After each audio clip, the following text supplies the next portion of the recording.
नमस्कार, मैं हूं आपके साथ रविक्षा शर्मा और आप देख रहे हैं नव बिहार 24 न्यूज। चलिए रुक करेंगे आज की मुख्य खबर की ओर। मधेपुरा में एनडीए का शक्ति प्रदर्शन 2025 फिर से नीतीश का नारा गूंजा। मधेपुरा के बीएन मंडल स्टेडियम में एनडीए गठबंधन के विधानसभा कार्यकर्ता सम्मेलन में हजारों कार्यकर्ता और समर्थक जुटे। सम्मेलन में 2025 फिर से नीतीश का नारा गूंजता रहा और कार्यकर्ताओं में अपार उत्साह देखा गया। जदयू के संभावित प्रत्याशी इंजीनियर संतोष यादव अपने समर्थकों के साथ स्टेडियम पहुंचे और माहौल को चुनावी रंग में रंग दिया। कार्यक्रम में बिहार सरकार के ग्रामीण विकास मंत्री श्रवण कुमार और पूर्व मंत्री सह विधायक डॉक्टर आलोक रंजन ने कार्यकर्ताओं को एकजुट होकर एनडीए के पक्ष में वोट देने की अपील की। उन्होंने कहा कि एनडीए सरकार ने बिहार को विकास की नई दिशा दी है और कानून व्यवस्था मजबूत की है। जदयू नेता इंजीनियर संतोष यादव ने कहा कि एनडीए के सभी घटक दल एकजुट हैं और इस चुनाव में 225 से भी अधिक सीटों पर ऐतिहासिक जीत दर्ज करेंगे। मधेपुरा से रमन सिंह की रिपोर्ट। ये फैसला बिहार की सरकार और बिहार के मुख्यमंत्री और एनडीए की सरकार ने लिया, तो सब मिलजुल करके डबल इंजन की सरकार में बिहार की तरक्की हो रही है। डबल इंजन की सरकार में बिहार का विकास हो रहा है। बिहार के हर गांव, हर कस्बा आज शहर जैसा बन रहा है। बिहार की सरकार ने जो काम किया है, हर व्यक्ति के लिए काम किया, हर परिवार के लिए किया, हर बिरादरी के लिए किया, हर धर्म और हर मजहब को मानने वाले के लिए किया। जिन लोगों का झंडा एनडीए के पक्ष में खड़ा होता है उनके लिए भी काम किया, और जिन लोगों ने झंडा एनडीए के खिलाफ लहराया उसके लिए भी हमने काम किया है। हमने कोई भेदभाव इस बिहार की जनता के लिए नहीं किया, इस बिहार के लोगों के लिए नहीं किया। एक बार जो विपक्ष के लोग हैं अपने सीने पर हाथ रख के और सीने पर हाथ रख के विचार करें, सोचे कि 20 वर्षों में कोई घर नहीं बचा है, कोई बिरादरी नहीं बचा, हम लोग मजहब नहीं बचा, हर लोग के लिए हमने काम किया। जब हम सब लोग के लिए काम किया तो उनका दायित्व बनता है, उनका फर्ज बनता है कि नीतीश कुमार जी के हाथों को मजबूत करें, नरेंद्र भाई मोदी के हाथों को मजबूत करें, हमारे एनडीए के नेता हमारे आदरणीय जीतन राम मांझी जी उनके हाथ को मजबूत करें, चिराग जी के हाथ को मजबूत करें, उपेंद्र कुशवाहा जी के हाथ को मजबूत करें, ताकि बिहार को और बेहतर परिणाम दे सके, बिहार को और ऊंचाइयों पर ले जा सके।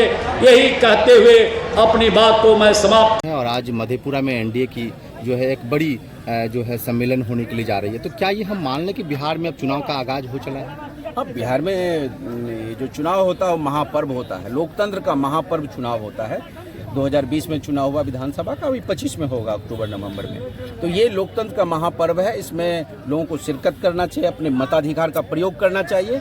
और लोकतंत्र ने इतना बड़ा अधिकार आपको दिया है, मत का अधिकार। एक राष्ट्रपति का वोट और एक साधारण आदमी का वोट का कीमत बराबर है, वोट का महत्व बराबर है। इसलिए लोगों को ज़्यादा से ज़्यादा अपने मत का प्रयोग करना चाहिए। मत का ऐसा प्रयोग करना चाहिए कि बेहतर जनप्रतिनिधि चुनने के लिए, ताकि आपका नुमाइंदगी जो है सही हो, आपके खेती पानी, बिजली, सड़क, पगडंडी, शिक्षा, स्वास्थ्य, तमाम चीज़ों के लिए वो काम करे, आपके जीवन को बेहतर बनाने के लिए।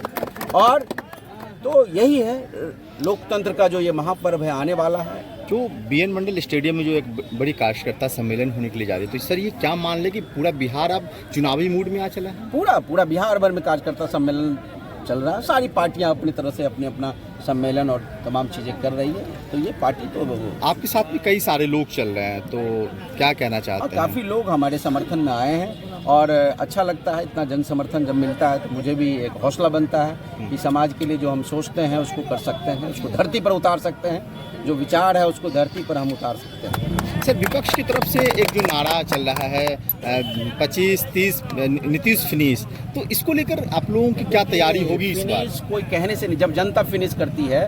लोकतंत्र में सबसे बड़ा लाठी लोगों का होता है, जनता का होता है।